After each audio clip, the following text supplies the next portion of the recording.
Welcome back, everyone. Quite recently, chess.com published a new article showing various games where players had played with 100% accuracy. Now, shockingly to me, one of the games that I discovered was a game that I myself had played some years ago against Luc Van Wely from the Netherlands. So let's jump right into the action. So before we get into the game itself, you're probably wondering, what does 100% mean? Now, what that means is when we do the analysis function or view function on chess.com, which I'm now going to show you guys, it means that here my play was 100%. 0.0, which means essentially a perfect game. Now, as you guys can see, it's showing me with 100% and Luc Van Wely with the black pieces and 81%. All right, so without further ado, let's jump right into the game. Now, this is a game that I played against Luc Van Wely all the way back in the year 2010 at the NH tournament being held in Amsterdam. Now, those of you guys who are from the Netherlands or even live in Amsterdam, you probably are aware of this event. It was organized by a very wealthy sponsor, Joop van Oosterom, a famous Dutch billionaire. Winner of this tournament went on to play in the very famed event, the Amber Rapid and Blindfold tournament held in Monte Carlo. Now, in this event, I was struggling, not having a great tournament, but this specific game, I had the white pieces, and we'll jump right into the action. So the game starts with a move pawn to e4, which I played clearly a book move. Luc plays the move pawn to c5, and now I go knight to f3. Here, Luc plays d6. Again, all very standard, all book moves thus far. Luc Van Wely, very prominent practitioner of the Najdorf defense in the Sicilian. So I go d4, we get pawn takes pawn, knight takes pawn, knight to f6, knight c3, and now a6. Now, at the time, I was playing a lot of these variations with bishop g5, and so I continue with bishop g5, and here Luc plays the move knight bd7. Now, in those years, in the 2010, specifically like 2010 onwards, there was actually a bit of a change where black started playing a lot of variations with knight bd7 and e5, early b5s, etc. Whereas when I was much younger and growing up and I first started taking up the Najdorf, the main variation by far and away was e6, f4, and black could either play the move queen to b6 here, trying to go into the classic poison pawn variation of the Najdorf, or black can play moves like bishop to e7, queen to f3, queen to c7, castles, knight bd7, g4, b5, takes, g5, knight d7, f5, and after bishop g5, king h1, knight e5, queen h5, there are a lot of variations here. It still remains a little bit inconclusive in terms of whether white is better or not, but this was the main line when I was young and growing up. Now, obviously, times change, as we know, and these days this really is not played all that frequently. However, one other point that I want to make before we move on is some of you might be wondering about this move g takes f6 here, which can be played by black. Now, many of you guys are familiar with chess in the 1970s. There was a famous world champion from the United States of America by the name of Bobby Fischer, who actually captured with the pawn on f6. If you read this famous book, My 16 Memorable Games, written by Bobby Fischer himself, you will notice there are a lot of games featuring this variation rather specifically. Nowadays, it's not considered as precise. At any rate, back to the game. Luc plays knight bd7 here. I go pawn to f4, and now we get this move queen to b6. Now, with queen b6, black has ideas like playing e5. There are ideas like queen takes b2, also just e6 and bishop e7. But white has to make a tough decision here. Do you gambit the pawn on b2 potentially, or do you play a move like knight b3, trying to stop black from winning the pawn? Now, knight b3 can be played, but after black goes h6 here, white probably has to trade the bishop for the knight on f6, and here black has the two bishops and has a slight advantage. If you were to avoid that trade and go bishop h4, black can now play queen to e3 check, and you will lose either the pawn on e4 or the pawn on f4. If you play knight e2, black can just take the pawn. If you block with the queen, then I hang the pawn on f4. So after queen to b6, you have to be very precise and you have to have some idea of what you're doing. Now, in this position, I decide to play the move queen to d2 here, and the reason is now I figure that after queen takes b2, rook b1, I'm getting an active rook on the open b file, and I'll be able to play e5 or f5, or maybe even bishop c4 very quickly. Now, here Luc chooses to actually grab the pawn. What he should have done in this position is probably he should have played this move pawn to e5 here, because now I have to move the knight. If I go to f3 in this position, now after queen takes b2, rook b1, and queen to a3, I can play a move like rook b3, but after black goes queen a5, there are ideas like knight to c5, attacking the rook on b3 and the pawn on e4 at the same time. And I'm sort of lacking in terms of play in the center of the board.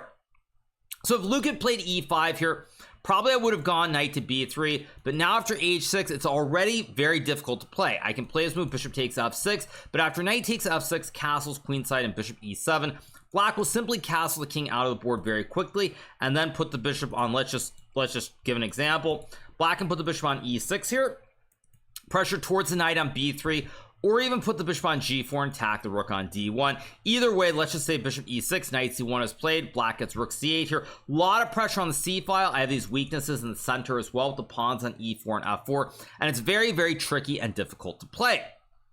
So e5 would have been a very good move, but Luke instead, rather uncompromisingly here, decides to just gobble right away. After queen takes b2, I play rook b1, knight is guarding the rook, knight also guards the pawn on a2 as well. Luke plays queen to a3 here, pretty much the only move to avoid losing his queen. I go bishop takes knight, an important move, and now after knight takes bishop is played, I have this move e5. Now again, this highlights the difference with this position versus the previous variation we just showed, and that is if we just step back for 1 second here and we go back to this position after e5.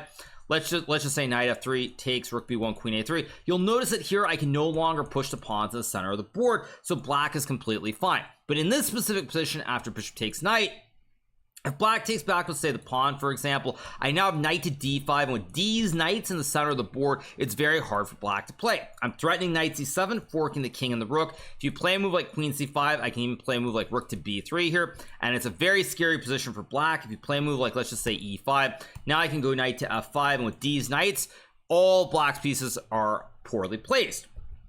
Additionally, if you play a move like, let's just say rook to g8, now I can play rook c3 attacking the queen. Queen has to move, and then I have knight c7 check, forking the king and the rook, and disaster strikes instantly. So here, black has a tough decision to make. So Luke decides to take with a knight here on f6, and now I play this move pawn to e5. Now, very important move here because I want to jump to d5 with a knight. Additionally, black has all these pieces which are not developed. They're all on their starting squares respectively. So after I go e5, Luke decides to take on e5. I take back with the pawn, and now he plays this move knight d7. Now this is a fairly serious blunder here, but already at this point in the game, it feels very dangerous, it feels very tricky, very hard to play, and I can't fault for not playing like a 3500 level stockfish. Now the move that would have been better is to go knight to g4 here. And after knight to d5, the point is that black plays queen c5 attacking the knight in this position. If I play a move like, let's just say knight to b3, for example, here, black can play queen c6, and I don't really want to spoil the game by giving away what the major difference is here, but one of the big differences is that with the knight on g4, the pawn on e5 is weak. You can always push the pawn, develop the bishop very quickly, and this knight is active versus being passive. Now again, I don't want to spoil it, so you'll see the difference in a moment in the actual game itself, but knight g4 would have been a better move. Instead, Luke plays knight to d7 here, and now I play knight to d5, threatening to fork the king and the rook with knight to c7. The game continues with queen c5. Really the only move here, by the way, because you can't go to a5. That would be a classic Botez gambit. And if you say move the rook to b8, for example, now I can play knight to c6 here, which is a very nasty move attacking the rook. If you move the rook away, spaghetti-o, with the knights on c6 and c7, it's simply checkmate. And if you capture the knight on c6 here, now I can go rook takes rook. If you take back with the knight, knight c7 is simply checkmate. King has no squares on the d file, and that is GG. Why not? And if black chooses here to take the knight on d5, now I have rook takes bishop, which is also checkmate in 1. So you have to be very, very careful here, and that's why Luke plays queen c5, attacking the knight on d5 and covering the critical c7 square. So in this position here, I choose to play the move knight to b3, and now Luke goes queen c6. Now, again, at this point, very hard to judge what the best move is or is not. And honestly, computer likes queen to a7 here, and it says that after knight c7, king d8, knight takes rook, queen takes knight. Yes, white is much better, probably winning in the long run after e6 takes and say bishop e2 with castles, but it's not over on the spot. So here, Luke instead plays queen c6, and now I go knight to a5, and look at these knights. The queen is really being harassed here. There are not many squares available. Again, if you don't stay on c5, there are no other squares on the c file. c7 hangs the queen, c4 hangs the queen, c3 also hangs the queen. And if you go to a4, again, I have knight c7 winning the rook in the corner. So already here, black is very restricted, and there are pretty much only moves. Luke plays queen c5, and now I play knight takes pawn on b7, and here he plays the move queen c6. Now, at this point, the game is already effectively over. Black just does not have moves to keep the game going. Nonetheless, the best move here for Luke would have been to play the move bishop takes knight. And after rook takes bishop, a move like rook to c8. Now again, it looks really scary. I can move the knight to like f6 or b6 or b4. Probably if I was playing this game over the board in this situation, most likely I would simply play bishop takes a6. And the idea is quite simple. How does black develop this bishop on f8, the rook on h8, or get this king out of the middle of the board? There's really no easy way to do that. And meanwhile, this knight is very weak. I have all this pressure towards the knight. I have bishop b5 to pin the knight even, and it's just completely hopeless. Nonetheless, this would have prolonged the game for a few more moves instead of what happens. In the game, Luke decides, I'm not going to take this knight on b7. I'm going to go queen to c6 here. And if knight a5 is played, I just go back, I wait with queen c5 and queen c6, and I'll gladly make a draw by repetition. However, after this move queen c6 is played here, I have a crushing move, which is this rook sacrifice with rook to b6 here. Now this effectively ends the game on the spot because first of all, I'm sacrificing the rook, but more importantly, black does not have any squares available for the queen. If you move the queen away to a4, knight c7 is checkmate on the spot. The king cannot run to d8, and that's GG. Again, all the squares on the c file are covered. If you go to c5, I capture. You go to c4, I capture the bishop. You go to c3, I capture the queen. Take the pawn, I capture. So with no squares available on the c file for black's queen to stay safe, it's over. If you play bishop takes knight, which is really the only other way to continue the game, after rook takes queen, bishop takes rook, knight c7 check, king d8, knight takes rook, bishop takes knight. Just bishop takes a6 with the idea of bishop b5, and with the queen versus the knight and the bishop, it's too little, too late for black. Additionally, you have the bishop and the rook, which are still not even in the game. And the last point to make is, of course, after I play rook to b6 here, if Luke were to say take the rook, because I'm sacrificing the free rook with knight takes b6, now I have knight to f6 check attacking the king. King cannot go to either d8 or d7 because I simply capture it, and no matter how you capture here, I simply pre-move queen to d8, which is checkmate in 1. So for all those reasons, after I play this move rook to b6 here, Luke Van Whaley resigns this game on move number 17, and as we saw earlier, this was a perfect game by me. 100% accuracy.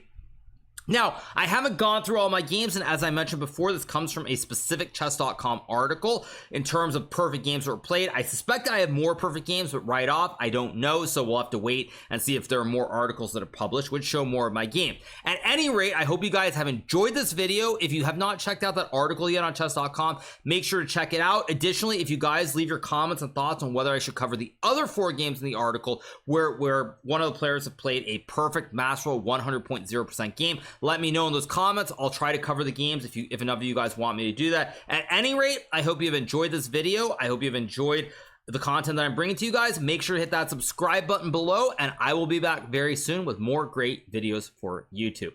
See you guys soon. Bye.